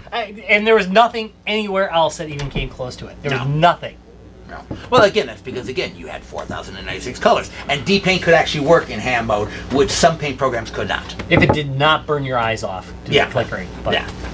Wait, no, it's flickering on that mind. That's okay. Yeah, we'll get it. We won't get into that. All right, so we are pretty much set. Okay. We're on the units sold. So but you just talked about bundles. So let's talk about one of the things they did on the entertainment bundle. They had a whole bunch of big stars. This is his talking about favorite. it. No, BB King. No, this is your favorite. BB King. The fact BB King. It's just used like in a it video- It is your it's freaking bizarre. favorite. It Yeah. was. I mean, like, you just don't get that kind Yeah. of promotion for a computer, like, in that day. I Like, really wanted to No, avoid and that's the a good thing, entertainment too. bundle. It's just, you didn't get that kind of celebrity endorsement for a Right. computer. Yeah. at that So time. as we talked about before, you had people like Andy Warhol hawking it. You had BB King hawking it. I mean, you had big stars saying, "Yeah, this is the computer I use," because there was nothing even close to it at that time. Well, not that you could get outside of a supercomputer at that time. Yeah, and that's it. That's the point. Outside of a college, yeah. I don't think most people understand how advanced the Amiga was at its time. I know. You know, it was so far ahead of everything. Yeah. It still boggles the mind that it didn't beat the hell out of them. We're brown coats, man. Yeah, I know we are. Brown We're coats. brown I'm just coats. saying, we're We brown are coats. so brown I coats. can't believe we didn't win. Yeah, Lions won. And I'm still so, yeah, I mean, Yeah, I'm exactly. still sore about it. Oh, well. I'll get over Okay, it someday. but now let's just make another point. The 500 also came with an IBM version of MS-DOS. No, but not IBM. I'm sorry, Microsoft. No, Microsoft version. Microsoft version. They actually licensed with Bill Gates, who was, Much like the Commodore 64. right, who was fairly young at the time, a copy of MS-DOS that you could run on. Can you believe that guy like did business I with do them after remember. the Commodore 64? I do remember that was like my first experience With in MS-DOS? emulation. Yeah. Was running PC games on my. Okay, no, but this is not just PC. But you had to have like Have a copy DOS, of DOS. no, there was actually, No, there was actually a Microsoft specific- developed Amiga. There was a specific version of MS-DOS, not MS-DOS. It wasn't called MS-DOS. Right. No. It said Amiga For DOS. the Amiga. Yeah, so there was a version of Much like it was of for their the own Commodore DOS. 64 too. Right. Yeah. Yep, indeed. All right, so 6 million units sold worldwide. Pretty good, actually. That's not bad for the time. For Uh, a home computer. Not enough to save a company that flew with jets, like whenever they were going next door to the gas station. But you know, You gotta fill up their jets, bro. yeah, Yeah. they made a lot of mistakes. They had like 4 developers and were flying fucking corporate jets. This is a pattern, like a lot of somewhat successful systems, like the Genesis as well, or I'm sorry, the Dreamcast as well was not a failed system. I hear it all the time. Oh, the Dreamcast was a failed system. It wasn't. It sold well. The problem was that they had already invested so much in failures before it. It wasn't enough to enough save to it, float yeah. them. And Right. the Amiga was not enough to float a Commodore that had made the SX64, that had made the Commodore 128, That made the had made the CD-TV. Plus 4, The that had CD-TV. made the CD-TV, Right. Don't that forget had the made the CD32. CD32, Right, add the 16. right, that But- had made all these failures, all these costly failures they had made. It wasn't enough to save them. Another company, or even a Commodore that had not made these mistakes, Would have been fine. Could have been fine. They could have built up. 16 million units. No, 6 6 million. million. 6 million. Oh, 6 million. million. 500. But by that That's time- just the 500. 500. So And 500 wait, plus, I I think. just want to Okay. put it in context with. Didn't we talk about Coleco, which most people know Coleco, right? Right. 2 million units. Do I remember that? Right? Yeah, but So we're talking up until 6 million units. 2 million units. Different 10-year difference. Right, and Yeah, a a decade and, difference. and a lot more. This was available for a lot longer than the. Well, I'm still talking about like, okay, remembering it and as far as the showing system porn? and all that. No, just went to the clock in the reader, yeah. The setup. When there's nothing in there. Oh, Yeah. oops. Oh, so anyway, Entertaining disc in. Continue. Well, no, I guess I'm just trying to put it in there. So everybody remembers Coleco. Right. Is my point. Not everyone remembers an Amiga. You and know, there I- was way more units. No, sold I think than you'll it. find people at the time all remember. People at the time, yeah, for sure. And like again, it was a Commodore product at the end of the day. I don't know that the ColecoVision's that well Yeah, known, well, no, other than the yeah. fact that they had a re-release, and that's one of the things that you can get a flashback. There isn't an Amiga flashback to go Best back CD. to. There Face should ever, be. right? Yeah, there should be. There really should be. Spins around a laser. There like isn't. doesn't it? Yeah. All right. So I'm going to wrap this particular segment up with the component countdown. All right, we've got for a CPU the Motorola. 68,000. Yeah, we know Them you know them all. scammers, though. For graphics, we've got Denise. Right. No, not that Denise. She did not do the graphics work on this. All right. Wait. I Not- thought Denise not the was. journalist. I thought Denise was sound. No. Paula's sound. No. Paula. Right. Paula's sound. Right. There's still our CIAs in here as well. So, but Yeah, and the other problem with Amiga chips is they did tend to overlap some function, but yeah. we're not going to get into that. Oh. All right, so Denise was capable of a full 4,096 colors in hold and modify mode, or ham at 320 by 200. It felt like more because it was flickering the hell out of shit. Denise does love the color. Yeah. Yeah. However, in 320 by 200, you could do 32 colors, which is pretty goddamn impressive. Also had a mode in 320 by 400 that could do 64 colors. 640 by 200, 16 colors. 640 by 400, 16 colors. Out of a palette of, what was it? We all know it, Commodore people. I know we do, palette. but- 4,096. Yeah, that's You right. really, The Mac. because you used to browbeat the hell out of people with it. And finally, sound. Paula was Or vertical 8-bit stereo sound with 2 channels per channel, which is screwed up. because I must have it in the wrong. I hate the word channel per channel, but Must be in the wrong. it was. Technically, there were 4 channels in stereo, which meant there were 4 channels. Continue. So, what we're going to do now that you we know, are done. that does make musical sense, though. If you had the bass and guitar on the left channel, you I don't couldn't think that's have, voices, is it, You Tom? couldn't No, have. it's not voices. That's not voices. So you Voices couldn't- are... So you couldn't have like. is the So you input. could have all 4 instruments separated. Yeah, but a voice does on that. On one. A voice does one that. I mean, the side. Commodore 64 could have 4 voices. The Amiga No, not You don't even have separate though. voices. Not separate though. didn't have voices. Separate going is on here. different than just the. I get what you're saying, but yeah, Yeah. you can separate. Okay, so thank you, musician. That was good. Listener warning: everything about this podcast is offensive and often stupid.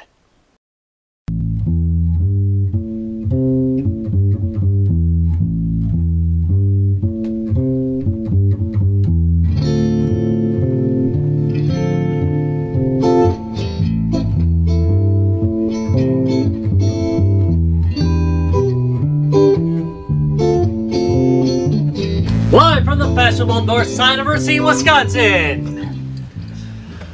It's a podcast that loves Amiga more than is appropriate. It's Guys, Games, and Beer! Yeah! Love you, Commodore. Woo! Well, today we are going to be talking about probably my second favorite system in history. The Commodore 64 being first. But god dang, it's a close second. It's the one I'll pull out whenever I tell people Commodore should have ruled the earth. It's the Amiga 500. Yeah! Hell yeah! But first, we're going to start with today's show beer. That's your cue. No, I just said, fuck. Okay, so with the new year, a lot of people are sort of conscious about trying to slim down. So we're a doing little light bit beer. Is and this- that kind of thing. So you wanna make the us- surge. you wanna- The surge is for a good light beer, right? You're asking That's- a lot, buddy. It's your New You know, Year's beer, huh? That's your New Year's beer. Man, I this mean, there's- resolution's not gonna last past the 6-pack. most of the ones out there are not very good, so I thought, well, I'll try to find something. Well, so as I was going through the very large beer at Woodman's, they have an excellent selection. I'll plug Woodman's, right? They're regional, right? They are regional. So that's Yeah. a hyper. Employee owned. Yeah. Yes. Well, and that's another thing for today's selection, which is Founding Fathers Light. Because I'm sure our founding fathers all had It's weight not issues. completely local. So dropped They ass. are based out of Minnesota, but they have distribution in North Dakota, Minnesota, Wisconsin, New York, Virginia, Tennessee, and Florida. Damn! Man, they just take the Great Lakes Give out Larry an and then just go achievement. down Yeah, the coast. they He got could the have codes. made. He could have made that up, and know- we would have not known. No, that's true, but I'm impressed he did. But he memorized the list. I There's know. an I'm achievement impressed in there. actually. That is Yeah. an achievement. And the other thing that sort of drew me, and the founding fathers have obviously kind of patriotic in that, right? So if you notice on the bottom, it's got this big 50 on it. Well, what it says is 50% of their profits go to military families. Wow. And they work through the part of the reason I remember the list is that's also the VAW or VFWs that they work with in each of those states that they funnel the money Oh, so through. they actually work directly with the VFW instead Yeah. of like, oh, that's really Yeah, cool. yeah. So So they're also hyper local. Ooh. It's an excellent port of the board game. It's a lot of fun. I've never been able to complete it because it's kind of hard. But you can get further enough into it that and if you just play it a little different, and it's just such a good version of it. Now as a sub to that, Hero Quest isn't too bad either. They said Hero Quest 4. They had a Hero Quest for the Amiga, yes. Okay. Oh, it was a UK release. Okay. And actually, Space Crusade Was it like a Hero, was it a board game or? Well, Hero Quest was a board game. It was released in the 'Cause U.S. I remember Hero Quest the board game. Yeah, I mean, it was sort of, in a way, it was on ahead of transitioning from straight pen and paper to like a miniatures-ish. 3D miniatures with pen and paper. Right. They did an Isometric 3D. Right. Thank you. They did Yeah. an isometric view of the playfield, so it Okay. was really quite good. Okay, yeah, because that game is freaking expensive now, and that's another thing I had as a kid that I didn't appreciate, and I would like now, but it's like $200 to $300. Yeah. I'm like, Holy cow! Yeah, you can pirate that. Don't I worry, had they're out of 7 business. no, the copies board game. No, of the actual board game. I know. The board game is I freaking was- expensive now. But back in the day, I'm not White Wizard. I don't. I still have a copy though. Come on, if what's you're the name of the interested in company? playing. British I would White love Wolf? to play it. That was something I played as a What's kid, that? and I absolutely loved. White Wolf. Their games were great. Painted mechs too. So yeah. All right. So those. both good calls. So Space Crusade is a Games Workshop. Game board Workshop. game- Thank you. Board game. I'm not sure that it was released in the U.S. or was popular in the U.S. Wasn't I think popular, Space it was Hulk, released. It was I think released. Space Hulk was the more popular version in the U.S. You know that, but it's kind of similar. Games for Again, so big in the UK, UK, yeah. and Games Workshop Yeah, like being a Blood UK Bowl, company. yeah. Yeah. Okay, because you just mentioned what I'm going to mention. And so both Hero Quest and Space Crusade were essentially UK Amiga ports of those games. But I played them both. They are both excellent executions. Love them both. So Nah, good call on both of those. The problem with the 500, there were so many titles for it. You buried. You just can't. It's really tough to give just this is the title you. There's a have little, to there's a play. little something for sure. somebody. Yeah. Well, like, sure. I mean, it's- there's every niche title under the Right. sun that you can think of. I mean, you know, Star Wars, the arcade game was released for the Amiga. I mean, it's And a was- great game. And was you know? beautiful on the Amiga. Yeah. The Amiga just played everything very well. It was really a good gaming system. You guys all know I'm a Mech fan, so my number one choice, of course, is going to be Mech Force. So it really was the perfect version of FASA's universe, Mech universe, on the Amiga. It is still the definitive Mech game. The AI is brilliant. It was written by some guy in the Navy who was specialized in doing computer simulations. So his AI is perfect. It is so good that it's a free game and had to be a free game. He couldn't sell it because it was a ripoff of theirs. Not just a ripoff, he used all their mechs, he used all their things, the clans, everything. It really was the perfect mech game. That is my number one choice for the 500. You can play it on a floppy disk. Yes, there were hard drive versions, but it played on a floppy just fine. Yes, you had to swap disks out. Even if you had 2 or 3 drives, you still ended up swapping disks out. But it worked flawlessly on the Amiga. It was a really good, again, transition from a board style or miniature style game over to a computer game. It played well. You know, I didn't say that just so you could say it. Thank you. And the cool I wonder part- what cost more, to actually play the game on a board or to get an Amiga. Well, yeah, nowadays probably a little of both. But the other cool thing about it was a good group game too. This was one That game still stands out because we've played it now and it's good. And you Yeah, know we what? still play it. Yeah, I mean, we as a still play group, yeah, we still play What it. was amazing about it is that it allowed for Multiple inputs. multiple inputs. So one player could be on keyboard, one player could be on mouse, Another one one did player could be on joystick. Right. You know, so Another you, person could be on another joystick. Right. So yeah, because you can have up to 8 players on your team. Or everybody could share one One- joystick. Right. and Which just you were hand cheap. it to the next guy. It was really well designed that way. They really did a great job. But Larry brought up another really good one. That Blood Bowl on the Amiga was absolutely freaking perfect. Well, you Yeah. look. No, brutal sports football. Yeah. Okay. Oh, it's so good. Oh. Brutal sports. Okay. There's football another is good one. so See, good. this is what we're talking about. There were just so many ones. Oh, and I've never seen that ported over. Now, Yeah, that was true. It's, that one only I think was on the Amiga. Speedball. Yeah, Speedball was on Brutal everything. Deluxe. But yeah, which is excellent was though. all okay. No, we're getting I know. off. But One. wait. Speedball was ported to Xbox Arcade. Yeah, because it's You that could good. get it in the original sort Or of. your iPad, Right, or your Yeah, I Android mean, device, so it or was out anything there. else. But brutal PC, sports yeah. football, I never saw, which was you could win one of two ways: score more points, Or kill the other team. or chop off the heads of like 3 of the 5 opponents. Yeah. Because it was a bit football was a bit rugby was a bit soccer, so there was like 5 players on a team. Oh, kind of went back. It was fluid play. Yeah. You know, it was called football, Like but tennis. it was sort of constant play. Yeah. And if you attacked a player enough, eventually their head would come off, and then they would just stand there, and their head would just sit there. and if you chopped off 3 of the Opposing 5 players, you would be able to win, or you could outscore them before time comes out. I've won both ways, and the funniest part is, so you have a match. And then they'll have an in-between locker room in which you can upgrade your players or repair your players. So the guys that were chopping off, the head, their head chops off, they were standing in the locker room holding their head. The game, that was another brilliant game. But there's so many good ones. All right, Travis, how about you? So for today, again, there's a lot of really good games. Talked about some of the ones in past episodes, but I think I have to go with Cannon Fodder. Oh, The intro to that is so catchy. Yeah, that has never been so much fun. And again, like, it demonstrated a very interesting. It was a pretty hard game, and it's kind of a tactical game. Like, you set up a squad, and if one of your squad members dies, they're done forever. You have to recruit somebody else. It was a roguelite. Yeah, there you go.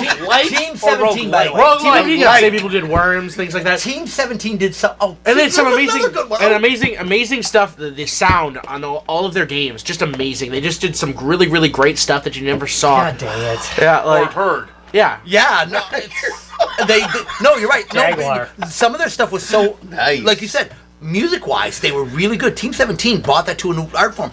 Their audio tracks. Yeah, it sounded like real music, which I just never heard on a computer before. It was crazy. Yeah, they had sampling, Well, you know. they had mixing, they did a great job with just their audio. Even their sound effects were great. Yeah. Oh, yeah, I mean, worms. I mean, Yeah, like all the little- conversation, talking, Yeah. and then taunting each other and everything. It was just, yeah. Hey, on a personal, And it had humor. It was funny. It All was, their games were. yeah. I think and so I had an NES at about the time, and then I still had an NES at the time I bought my Amiga, and the Amiga sort of ended my console life for a little while. Yeah. Because I didn't buy a TurboGrafx 16. I didn't buy. Well, nobody else did either. I didn't Well, buy. I did. I didn't buy a Genesis, and all this, because I could get almost all those experiences on an Amiga. I have to say, the more I think about it too, I mean, like, you think about some of like the console classics. You have, your Zeldas, your Marios, your Metroid, things like that. I think that if more people would have played Amiga games, there are a lot of really, really good games that kind of evoke that emotional response or things you can connect to.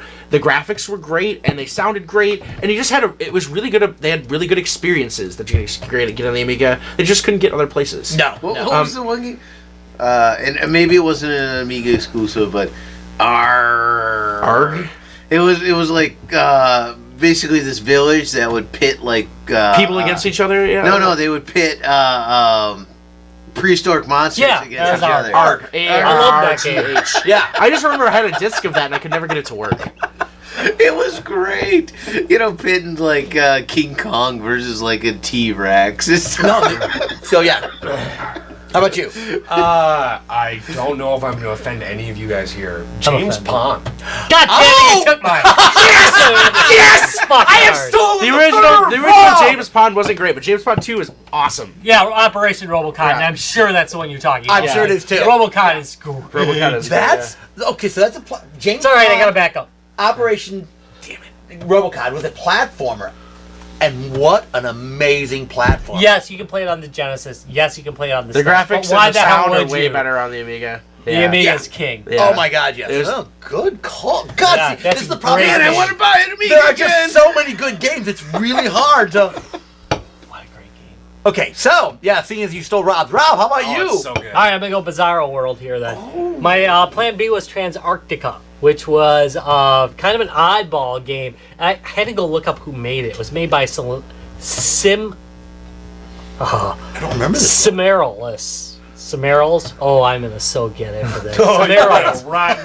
But it's a French hell. company for the Amiga, and basically what had happened is Smerel. there was a movie made like this too, where you are basically the second Ice Age comes, and you are on a train, and you're basically raiding cities and other trains to go get resources, and it's really fun. It was really unusual. It was on the cover of Amiga format. That's the only reason why I remembered it. So it got a it's The Walking hugely good Dead, review but on instead it. of zombies, it's winter. It's each other. Yeah, and it's each other, basically, because you're killing other people with other trains, but you basically come up on these other Battle trains. trains. Yeah, it was. It was a stupid idea, I know. But it worked. Let's build these But tracks next to execution each other. mattered. The battle was a little bit slow, but the game itself was just so good because it got you so... You were so into it. You got cold even in the summertime just playing this game. Nice. It was really well done. So Transarctica. I had not heard of that one. I'm sure you can find a pirate copy. And I'm sure they won't sue you because they're so okay. out of Well, business yeah, right but now. is Let's there bring a lot something of Amiga games that are, the public domain, or they have? There's No, not public domain. This goes back down to what we've Great. talked about: fair usage Or- and Abandonware. abandonware. It's great. Here is the beauty of the Amiga community.